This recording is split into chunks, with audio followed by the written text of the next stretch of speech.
जय हिंद दोस्तों, वंदे मातरम, भारत माता की जय। मैं आपका अपना मोहंती यादव आपके अपने YouTube channel an Indian update पर चाइनीज सिक्योरिटी पॉलिसी के 22वें एपिसोड में आपका हार्दिक स्वागत और अभिनंदन करता हूं।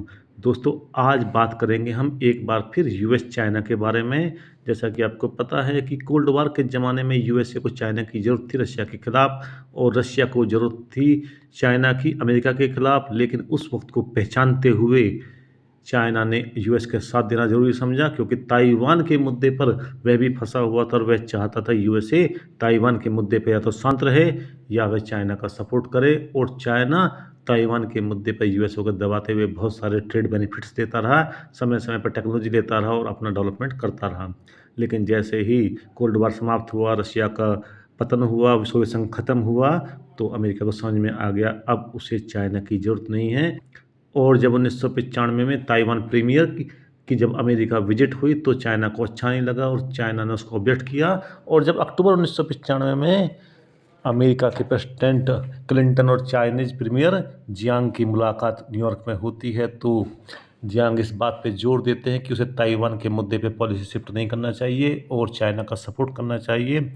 और उसको प्रेशर को बहुत बड़े जोर से वो देते हैं। लेकिन अमेरिकन समझ चुके थे कि अब उन्हें चाइना की ज़रूरत नहीं है, और अमेरिकन ने अपनी पॉलिसी को पूरी तरह शिफ्ट करते हुए 3 मुद्दों पर यूएस और चाइना के रिश्तों का फोकस कर दिया था। उसमें था चाइना के हथियारों की दौड़ में, व्यापार में और ह्यूमन राइट्स में चाइना के खराब रिकॉर्ड को देखते हुए कि चाइना को इन पे काम करना चाहिए, और अमेरिका भी चाइना के साथ इन मुद्दों के आधार पर ही बात करेगा, ना कि ताइवान के बारे में। मतलब अपना मतलब निकल गया तो हम तुम्हारे कौन भाई। इस एटीट्यूड पे यूएसए चाइना के खिलाफ आ चुका था ताइवान को लेकर के, जैसे ही कोल्ड वार समाप्त हुआ। दोस्तों, ऐसा नहीं था कि अमेरिका ने ली थेंग हुए को ऐसे ही वीज़ा दे दिया था, उसमें कोई डिस्कशन नहीं हुआ था। उस पर प्रॉपर डिस्कशन हुआ था, उस पर प्रॉपर वेटिंग हुई थी।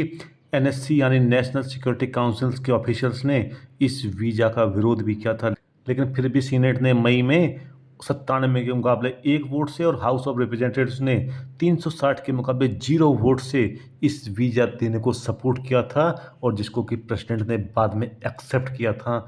इस लेवल का डिस्कशन हुआ था अमेरिका में ताइवान के साथ संबंधों को लेकर के और ताइवान प्रीमियर को वीज़ा देने को लेकर के। लेकिन जब इस पूरे सिस्टम में 3 देश इन्वॉल्व हों, यूएसए, चाइना और ताइवान, तो चाइना की प्रतिक्रिया कैसे नहीं आती। और चाइना ने इसे ऐसे लिया कि ली थेंग हुए वन चाइना पॉलिसी को one China one Taiwan policy में शिफ्ट करना चाहते हैं। वो ताइवान को एक अलग देश के रूप में डिक्लेयर करना चाहते हैं, और उसके सपोर्टर्स ने इस चीज़ को पूरे एरोगेंस के साथ प्रचारित भी करना शुरू कर दिया था।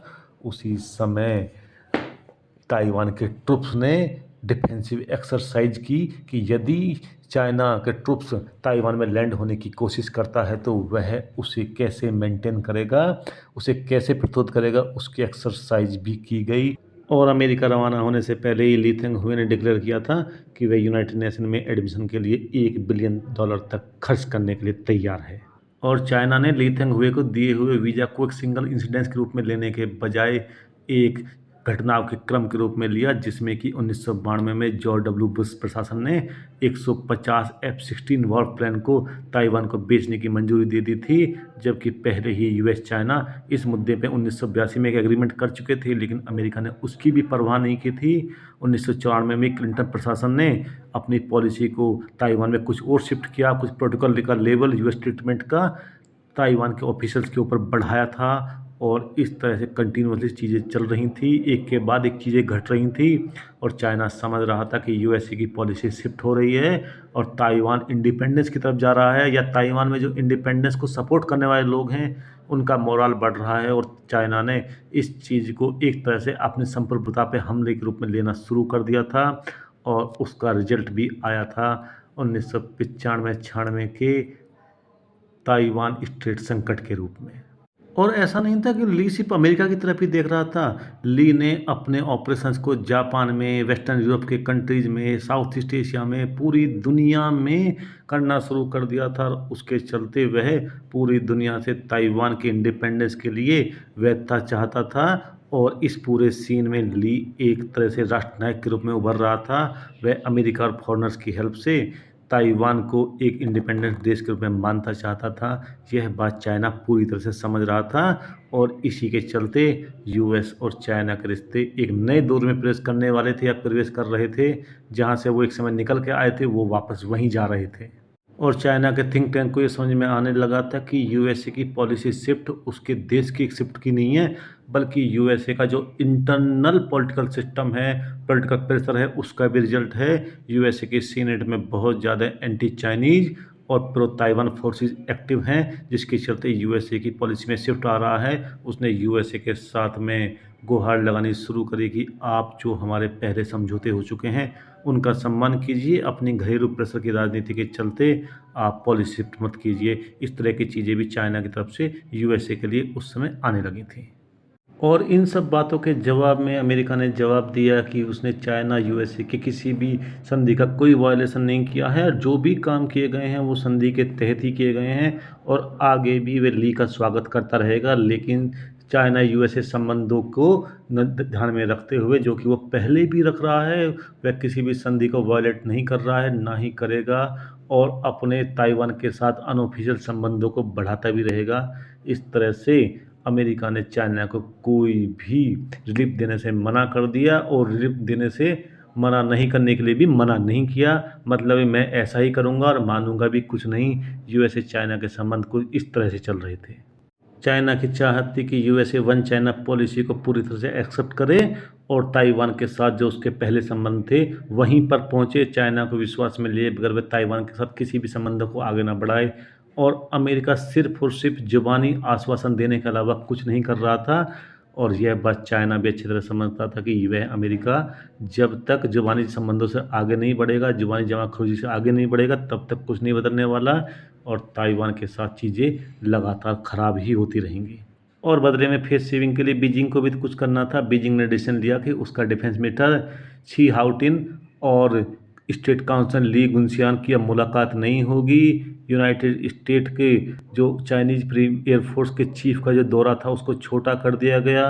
ह्यूमन राइट्स के बारे में और हथियारों के बारे में जो बातचीत होनी थी उसको बंद कर दिया गया और बीजिंग ने अमेरिका से अपने एम्बेसडर को वापस बुला लिया और इस तरह से कई हाई लेवल टॉक्स को रोक दिया गया।